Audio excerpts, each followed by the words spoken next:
बिस्मिल्लाहिर्रहमानिर्रहीम, अस्सलाम वालेकुम। आज अमेरिका, यूरोप और पूरा खिता जिस तरह लर्जा है, यमन ने आज जो हमला किया है वो हमला सीधा जाकर अमेरिका के कार्गो शिप के ऊपर मिसाइल दागा गया। और उसके जो ख़ास तौर पर बहरी जहाज़ का पायलट था, जो कैप्टन था, उसने कहा कि हमने देखा कि अचानक से एक मिसाइल ऊपर से आ रहा है और वहाँ पर हम हैरान हो गए कि हमें ना वार्निंग, ना कोई चीज़, ना कोई और सूरत हाल, डायरेक्टली आकर हम पर हिट कर गया। और उसके बाद लरसता हुआ हमने पूरे का पूरा इस वक्त जहाज़ और ये तमाम चीज़ें देखी। उन्होंने कहा कि हम हैरान हो गए कि अमेरिका की नेवी किस तरह नाकाम हो गई इसको रोकने में।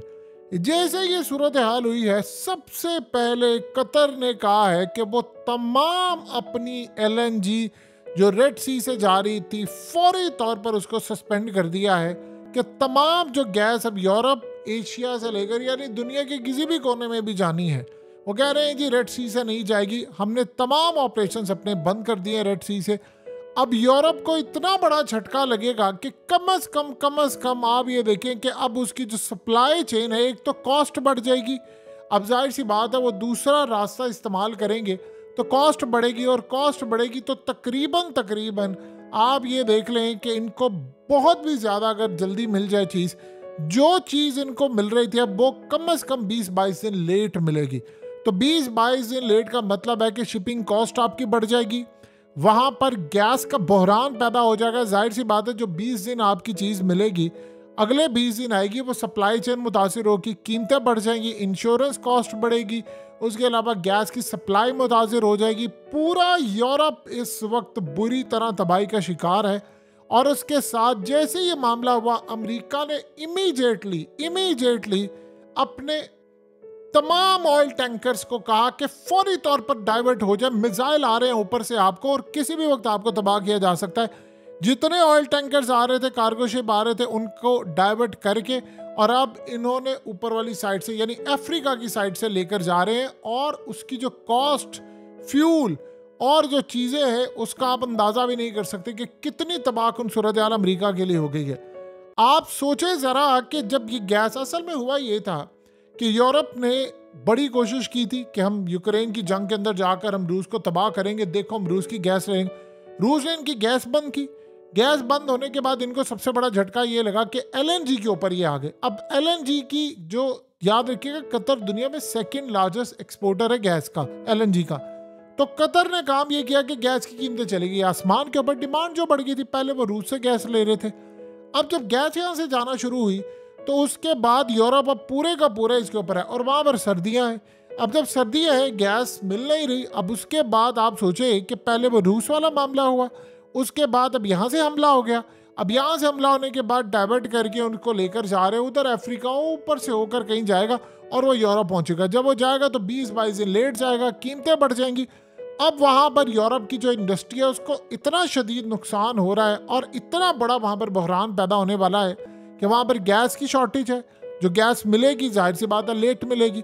उसके बाद अभी तो ये शुरुआत है, अभी तो ये लड़ाई बढ़ती जानी कतर ने किया। उसके बाद सारे के सारे रेड सी के अंदर एक छोटा सा मुल्क है यमन, उसने इसराइल की ईंट से ईंट बजा दी है, अमेरिका की ईंट से ईंट बजा दी और पूरे यूरोप को इस वक्त उसने नाथका उसका बंद कर दिया है। हमने कभी जिंदगी में सोचा नहीं था कि यमन एक टाइम आएगा इस तरह खड़ा हो जाएगा अमेरिका के खिलाफ, इस तरह खड़ा हो जाएगा। बरतानिया, यूरोप को गले से उसने पकड़ा होगा।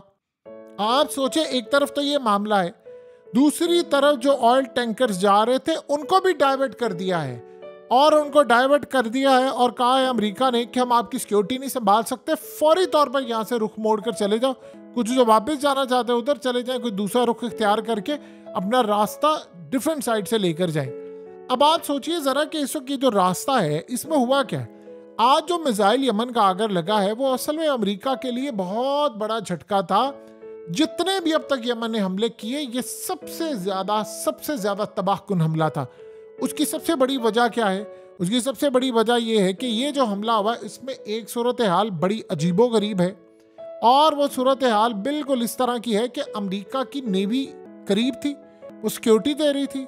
ये शिप्स जितने थे उसको इर्द गिर्द बरतानिया भी था, अमेरिका था और ये तमाम ये सिक्योरिटी दे रहे थे। इनके जो डिस्ट्रॉयर हैं, जो इनके एयरक्राफ्ट कैरियर से लेकर तमाम चीज़ें फिजा के अंदर तो वैसे भी निगरानी जारी थी, ज़मीन पर ये मौजूद थे। अब मसला ये है कि अमेरिका के लिए ये बात हजम करना बड़ा नामुमकिन सी एक बात है कि जब हम इनकी सिक्योरिटी पर थे तो अमेरिका ने यह अंदाज़ा लगाया कि दूर से जब इनका मिसाइल आएगा तो हम उसको फिजा में तबाह कर देंगे। अब आप सोचिए कि कल जो यमन ने मिसाइल फायर किया, इन्होंने टोमाहॉक मिसाइल वहाँ से फायर किया और वो यमन का फिजा के अंदर तबाह हो गया। लेकिन जो कमर्शियल शिप आया है, जो ये इनका सामान लेने वाला शिप आया है अमेरिका का, उसको उन्होंने वार्निंग कोई नहीं दी। ये ज़हन में रखिएगा, वार्निंग वाला सिलसिला नहीं था। उन्होंने कहा था बस हमने तबाह करने हैं। अमेरिका को इस बात का सबसे ज़्यादा गुस्सा है और सबसे ज़्यादा तकलीफ है कि ये मिसाइल मेरे रेडार पर डिटेक्ट क्यों नहीं हुआ, रेडार के ऊपर ये आया क्यों नहीं है। देखिए, रेडार पर अगर ये आ जाता तो अमेरिका ने इसको तबाह कर देना था। अब यहाँ पर तो बात उसको समझ नहीं आ रही कि जब मेरे खास तौर पर डिस्ट्रॉयर पर हमला होता है या मेरे वॉरशिप के ऊपर हमला होता है तो फिर तो मैं तबाह कर लेता हूँ, लेकिन जब इनके ऊपर होता है तो मुझे पता नहीं चलता। यहाँ उसको गड़बड़ लग रही है कि इसका मतलब है कि हम पर जो फायर किया जाता है वो वाला है जो लो इंटेंसिटी का है और वो ज़्यादातर आकर हमें तबाह कर देता है और हमें उसको मौका मिल जाता है उसको तबाह करने का। लेकिन इसका मामला डिफरेंट है, ये तो हमारे रेडार पर ही नहीं आता। इसका मतलब है कि यहाँ पर वो अलग तरह का मिसाइल फायर करें, हम पर वो अलग तरह का मिसाइल फायर करें। वरना आप सोचें कि एक ही जगह पर सिस्टम लगा हो, दोनों साइड पर आ रहा हो, तो आप उसको रोक सकते हैं। वो भी तब जब अमेरिका पूरी तरह सिक्योरिटी दे रहा है, जासूसी कर रहा है, एक एक चीज़ का मॉनिटर किया जा रहा है। अब अमेरिका ने इस वक्त प्लान ये किया है कि रात के अंधेरे में उसने यमन पर जाकर हमला करना है। जब उसने यमन पर हमला करना है तो यमन वहाँ पर भी तैयारी करके बैठा हुआ है और उसने इस दफ़ा पूरी कोशिश करनी है कि अमेरिका का ये जो हमला हो इस पर कम से कम हम अमेरिका के जो तैयारे हैं उनमें से कोई एक चीज़ गिरा दें। देखिए, ये मुमकिन है और ये हो जाएगा। हो सकता है इस हमले में ना हो, अगले में हो जाए, उससे अगले में हो जाए, किसी में हो जाए। अमेरिका के तैयारे गिरने ही गिरने हैं। अगर अमेरिका को इस दफ़ा कोई ऐसा सरप्राइज मिल गया, ये बात ज़रा बिल्कुल जहन लगा के समझिए और सुनिएगा। अगर अमेरिका का मिसाइल मारकर जहाज कोई ना तबाह हुआ तो आप ये सोच लें कि अगर इस तरह तबाह होगा कि कोई इलेक्ट्रोमैग्नेटिक पल्स वेपन, जिसको EMP बोलते हैं, जो चाइना के पास है सिर्फ, जिसमें चाइना ने काम किया था और जिसमें गालिबन इसराइल के खिलाफ भी इस्तेमाल हुआ है, उसमें किसी भी तैयारे का आप कम्युनिकेशन सिस्टम ब्लॉक कर सकते हैं, उसको शट डाउन कर सकते हैं। आप जब उसको शट डाउन करें तो आप इजीली मिसाइल मार सकते हैं, वो वैसे फ्री फॉल होकर खुद ही गिर जाता है। तो सवाल यहाँ पर ये पैदा होता है कि क्योंकि अमेरिका को अभी तक ये नहीं पता था कि यमन, यानी अभी तो उसने खुद एतराफ़ किया है ना कि मेरे पास जो इंटेलिजेंस मालूमात थी यमन की कैपेसिटी के हवाले से कि उसकी ताकत कितनी है, मैंने तो पिछले कई सालों में जो इंटेलिजेंस मालूमात थी, असल में हुआ ये था, इन्होंने गौर ही नहीं किया था इसके ऊपर कि यमन कितनी बड़ी ताकत बनता जा रहा है। यही तो बात है कि इस वक्त इनके दिमागों में चीज़ बैठी नहीं। स्कॉट रिटर इनको कह कहकर थक गया है कि आपकी तबाही होने वाली है। जो अमेरिका की फौज का ही बंदा हो, फिर उसके बाद सबसे बड़ी डगलस मैकग्रेगर, इसने तो क्लियरली कहा, उसने कहा है कि अमेरिका जी ही 60 और 70 की दहाई में रहा है। हमें आज तक अंदाजा ही नहीं हो पाया अमेरिका को अभी तक कि हमें पूरी दुनिया में तनहा कर दिया गया है। ये छोटी छोटी जो ताकतें थी वो आज बलाएं बन चुकी हैं और इन छोटी ताकतों में से कहा हमास है, हिजबुल्लाह है, यमन है, ईरान है। अब अमेरिका के लिए झटका क्या लगने वाला है? अगर अमेरिका को इस बात का अंदाजा हो गया कि यहाँ पर उसने स्ट्राइक करने के लिए गया, हो सकता है आज नहीं, कल नहीं, परसों नहीं, ये किसी भी वक्त अगर पता ये चला कि अमेरिका का कोई तैयारा गिर गया है और उसका कंट्रोल टावर से राब्ता मुनक़ता हो गया, कम्युनिकेशन सिस्टम बंद हो गया, आप यकीन कीजिए घुटनों में अमेरिका गिर जाएगा। पूरी की पूरी अमेरिका की एयरफोर्स घुटनों में गिर जाएगी कि ये टेक्नोलॉजी अगर आ गई यमन के पास तो हम तो फिर F-35 ले आए, हम फिर आसमान से गोले भी बरसा दें तो कुछ भी नहीं हो सकता, क्योंकि हमने यहाँ पर आना और उन्होंने हमारा सिस्टम जैम कर देना। तो फिर क्या करेंगे आप? ये काम असल में अमेरिका को मिल सकता है। अब दुनिया ये कहेगी कि यमन जैसा जो मुल्क है उसके पास ये टेक्नोलॉजी कहाँ से आ सकती है? वो इसी तरह की टेक्नोलॉजी आ सकती है जो आज इन पर हमला हुआ है। आप सोचे जरा कि जब अमेरिका की नेवी सारी की सारी, बरतानिया की नेवी, उसके डिस्ट्रॉयर, वॉरशिप, इसके नेवी सील कमांडोज, वो सारे का सारा जितना हो सकता था वो सब खड़े थे, इस शिप को नहीं बचा सके, यानी वो शिप को भी नहीं बचा सके जो आज हमला हुआ है। तो सवाल यहाँ पर यह पैदा होता है कि अगर अमेरिका को, चले मान लेते हैं इस सूरत हाल के अंदर कि 1% चांस है कि ठीक है जी अमेरिका से चूक हो गई तो वो मामला हो गया, तो फिर अमेरिका से आप क्या एक्सपेक्ट कर सकते हैं कि उसने क्यों ऑयल टैंकर्स को सारे के सारे भेज दिए? क्योंकि उसको पता चल गया है कि कोई चीज़ ऐसी आ गई है जो मेरे सिस्टम पर नहीं आ रही, जो रेडार सिस्टम की कैपेसिटी से बाहर हो गई है। तो जब ये सूरत हाल पैदा हो गई है तो फिर अमेरिका के लिए तो ये जंग लड़ना नामुमकिन सी बात है। वो कैसे, आप बताइए ना, आप अमेरिका की जगह हो, आप एक सुपर पावर हो और आपका मुल्क ये काम कर रहा हो कि उसने रोकने, अमेरिका की इसको क्या जिम्मेदारी थी? उसकी जिम्मेदारी ये थी कि देखिए उसने स्ट्राइक किया यमन के ऊपर, यमन पर उसने हमला किया, तो यमन पर जब आपने हमला किया तो आपको पता है उन्होंने हमला करना है, उन्होंने आप पर दूसरा हमला किया और आपका शिप तबाह हो गया। यानी इसका मतलब है कि पूरी दुनिया की सप्लाई चेन मुतासिर हो रही है। अब उसके बाद क्या होगा? अब अमेरिका ने स्ट्राइक करना है। अगर अमेरिका के ऊपर इलेक्ट्रोमैग्नेटिक पल्स वेपन का हमला हो जाता है, उस टेक्नोलॉजी का जो सिर्फ चाइना के पास और किसी को नहीं पता, कि हो सकता है ईरान के पास हो, ईरान ने आगे यमन को दी हो, अब ये नहीं पता, क्योंकि अमेरिका को आज भी तो ऐसी टेक्नोलॉजी और ऐसे हथियारों का सामना करना पड़ा है कि जो उसका रेडार जवाब दे गया। तो इसका ये मतलब है कि अगर ऐसा हो गया तो आप यकीन कीजिए अमेरिका का बाप क्या, ये सारा यूरोप भी आ जाए, सारी नेटो की ताकत आ जाए, ये यमन तो क्या किसी का बाल भी बाका नहीं कर सकते। यमन ने क्यों ये बात कही? उसने कहा कि हमने कब्रिस्तान बनाना है, अंपायर्स का जो कब्रिस्तान है वो अब यमन होगा, वो अफगानिस्तान नहीं होगा। यानी अफगानिस्तान वाली बात अब पुरानी हो गई है। वैसे दुनिया ने कहा था कि अमेरिका के बाद अगर कोई कब्रिस्तान बन रहा है तो वो इसराइल का कब्रिस्तान गजा में बन रहा है। लेकिन मसला ये है कि हमास के लोग कहते हैं कि इसराइल को बड़ी ताकत नहीं है, हम तो उसको ताकत समझते नहीं है। वैसे ओवरऑल देखा जाए तो वो भी ताकत है, न्यूक्लियर ताकत है, और उसका भी कब्रिस्तान बन रहा है। लेकिन यहाँ पर अब आप देखिए कि हो क्या रहा है। यहाँ सूरत हाल ये हो रही है कि इस वक्त पोजीशन ये है कि अमेरिका तन्हा है, यानी इस खित्ते के अंदर।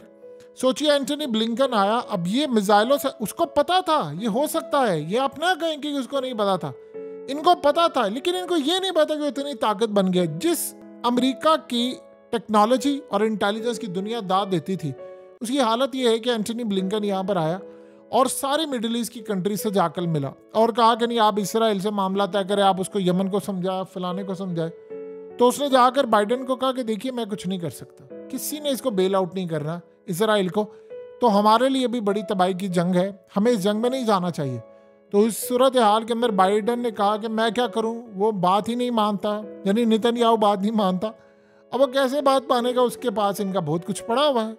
तो लिहाजा इस सारी सूरत हाल में वो जंग में कूदे हैं। अब जंग में कूदे हो तो आपकी तैयारी नहीं, आपके पास इंटेलिजेंस मालूमात नहीं, आपने कहाँ से लेनी? क्योंकि जिन ममालिक के अंदर से अमेरिका ने हमला करना था वहाँ की उन्होंने मिलिट्री बेस इस्तेमाल ही नहीं करनी थी। साइप्रस से आप उड़ोगे, आप जाओगे, आप जबूती में फलाना ये वो, ये इस तरह की जो सूरत हाल है ये किसी को हजम नहीं होती। लिहाजा अब देखिए दुनिया के अंदर बहरान तर बहरान है। अफसोस का मकाम ये कहना पड़ता है कि हम लोग तीसरी जंग अजीम में दाखिल हो गए हैं। आप जो मर्जी कहे, जंग थी इसराइल की, जंग बन गई अमेरिका की, यमन कूद गया, बरतानिया आ गया। एक दफ़ा ये जर्मनी को भी आने दे, इनका भी शौक पूरा हो जाए। देखिए इस वक्त सारी नज़रें आपकी हम सब की होनी चाहिए कि जो यमन का ये मामला नहीं है कि वो मिसाइल मारे या फलाना करे, ये तो चले मान लिया उसके पास एडवांस अब वेपन्स आ गए हैं, टेक्नोलॉजी है, मिसाइल की रेंज अच्छी है, एक्यूरेसी है, उसकी वो ताकत बड़ी है।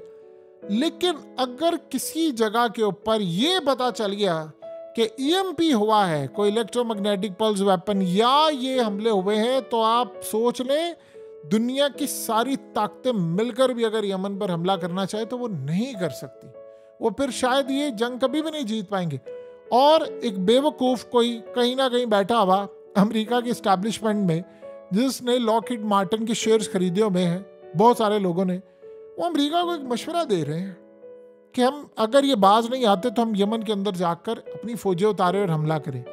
अब यकीन कीजिए कि अगर हमने ज़िंदगी में किसी भी तारीख उठा ले, हज़ारों साल लाखों साल की, किसी कौम की इतनी तबाही नहीं देखी होगी जितनी अमेरिका की हो जाएगी। देखिए इसराइल का मामला क्या था। इसराइल ने सबसे बड़ी गलती कर ली कि वो गजा में उतर गया।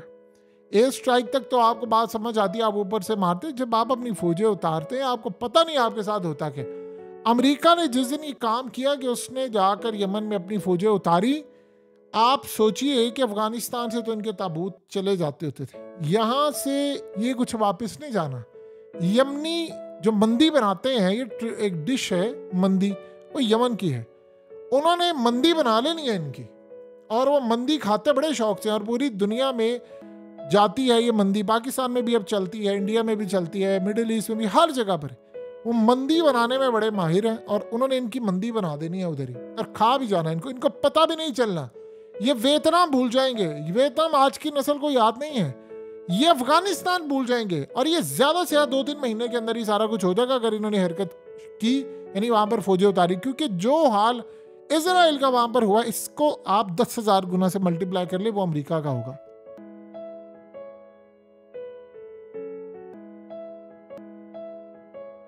हकीकत टीवी को सब्सक्राइब करना मत भूलें, वीडियो को लाइक करें, शेयर करें, और कमेंट सेक्शन में अपनी राय का इजहार जरूर करें।